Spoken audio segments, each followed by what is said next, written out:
According to Randy Rhoads, Ozzy Osbourne hired him before he even really played. And that sounds fake, not in the completely impossible kind of way, but more in the this story has definitely been polished by 40 years of rock mythology way. But Randy told it pretty plainly. He showed up to audition for Ozzy with a tiny practice amp, and all around him were other guitar players with real stage rigs. Big amps and big volume, big I am clearly the guy energy. But Randy was not even sure he should be there, because he already had a band, and he had students, and he was teaching guitar in his mother's music store in Burbank. He came in and started tuning up, and Ozzy said he had the gig. Randy said he did not even get to play. That's the part everybody remembers, because of course it is. It's a perfect rock story, the tiny amp, and the confused guitar teacher. The wild ex-Black Sabbath singer somehow spotting something before a note was even played. But the audition is not the most interesting part of Randy Rhoads. The more interesting part is what happened after the magic moment. Because once Randy became famous, he didn't talk like someone who thought he had conquered the world. He talked like someone trying to catch up to it. And that's the strange emotional center of this whole story. Randy Rhoads was suddenly being treated like a guitar hero, but in his own mind, he still sounded like a student. Not in a fake humble way.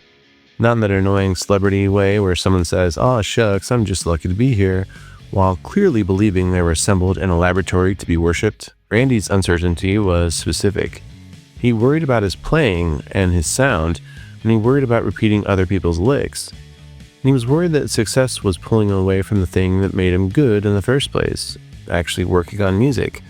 And that's why this is more than the usual young genius joins Ozzy story, because, yes, Randy Rhoads was brilliant, but this version of Randy does not sound finished. He sounds restless. Before Ozzy, Randy was still close to a normal musician's life. He played with Quiet Riot, he taught guitar, and he gave lessons for $8 a half hour. And that almost feels ridiculous now. $8 for a half hour with Randy Rhoads. Today, people would frame that like some lost sacred experience. But back then, it was just work. A young guitarist teaching in Burbank, helping students through songs, scales, solos, and whatever problems they brought into the room.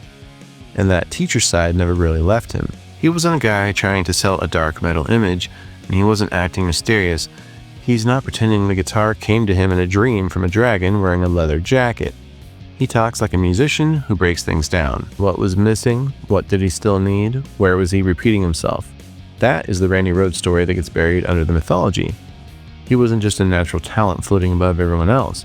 He was a serious student of the instrument, and his path was a little strange. A lot of hard rock guitar players built themselves by copying the usual gods first: blues rock heroes, British players, fast licks, and big bravado, the usual accepted family tree. But Randy did not seem to come up through that exact pipeline. He said when he first liked rock, his idol was Elvis Presley, and he was 7 then. He didn't even know about lead guitar yet. Later, he said he still did not really have a guitar idol.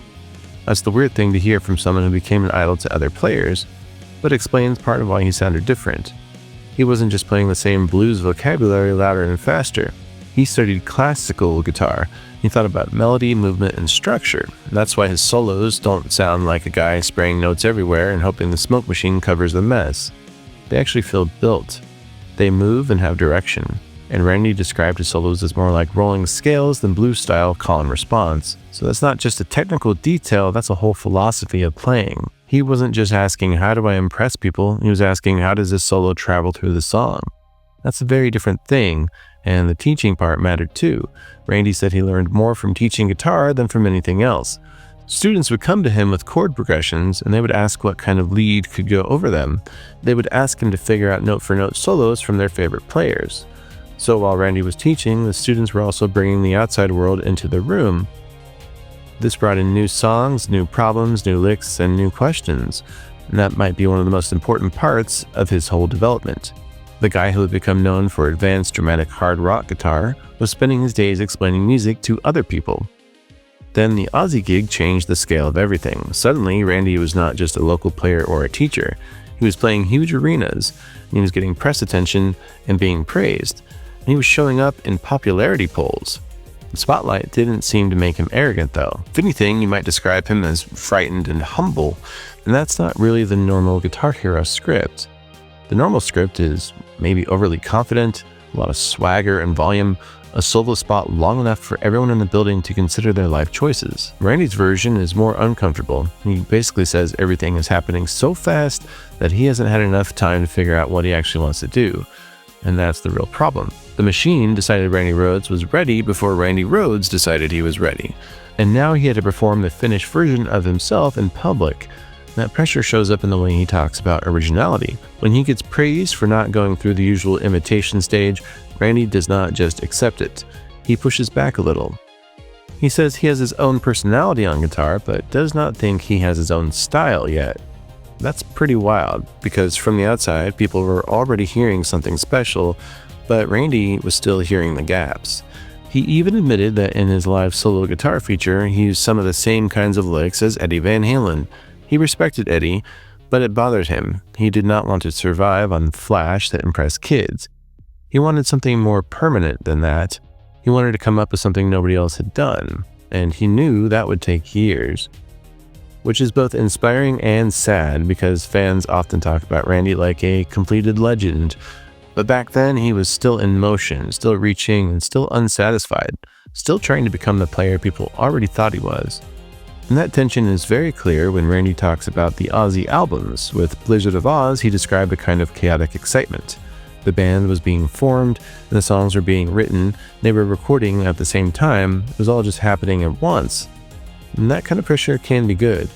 You don't have enough time to overthink anything. You turn up, chase the energy, and grab whatever feels alive. But Diary of a Madman felt different to him. The record came quickly after Blizzard, and there had been touring, and there was no real pause. Randy said he didn't have time to sit back and ask what he wanted to accomplish. So the listeners got another Ozzy album, but Randy heard the rush in it.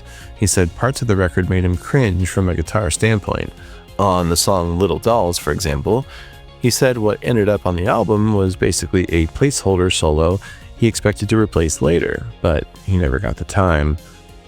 And that says a lot, because fans hear a finished record, and the artist sometimes hears everything that did not get finished. The better take that never happened, and the idea that never got to be chased. The solo that was supposed to be temporary until it accidentally became permanent. And that doesn't mean the album is bad, of course not. It doesn't mean Randy hated it either. He pointed to parts of the record he did like, but he was painfully aware of the difference between getting something done and getting something right. And once success arrived, the pressure just kept staying there, and it got louder. Randy found himself near the top of popularity polls, and people were watching, the crowd around him was getting bigger. And his response was not, "Great, I made it." It was closer to, "Well, now I have to get it together." He said he was trying to figure out how to get back to being a musician more than being in a popular band. And that's the whole tension. He was inside one of the biggest heavy metal stories of the early 1980s, and he wanted to get back to the guitar, not the image or the hype. Not the polls, just playing guitar. And that's why he was thinking about bringing a classical guitar tutor on the road. Imagine being praised as one of the most exciting new hard rock guitarists around, and your big rock star plan is basically more homework. But for Randy, it made perfect sense. For Ozzy, he had constant musical input, and he was teaching. He was learning and was surrounded by questions.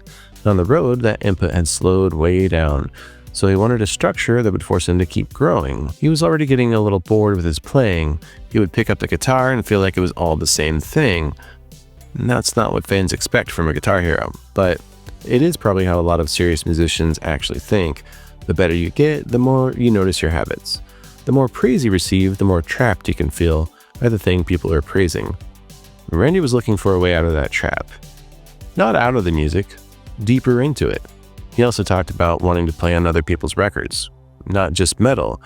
He mentioned lighter jazz ideas, acoustic ideas, more melodic playing. Ozzy Osbourne was about as heavy as Randy's world could get at that moment, but Randy did not sound like someone who wanted to be locked inside one narrow identity forever.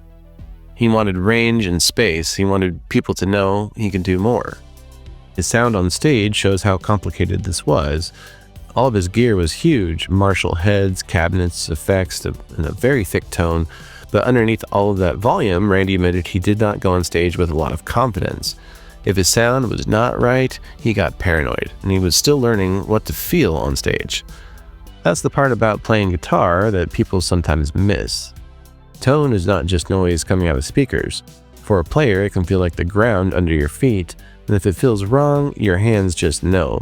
And once your hands know, your brain starts making threats. So the image is almost backward. From the crowd, Randy looks like this fearless new guitar force standing in front of a wall of sound, but from his side of the stage, he was still trying to trust what he heard.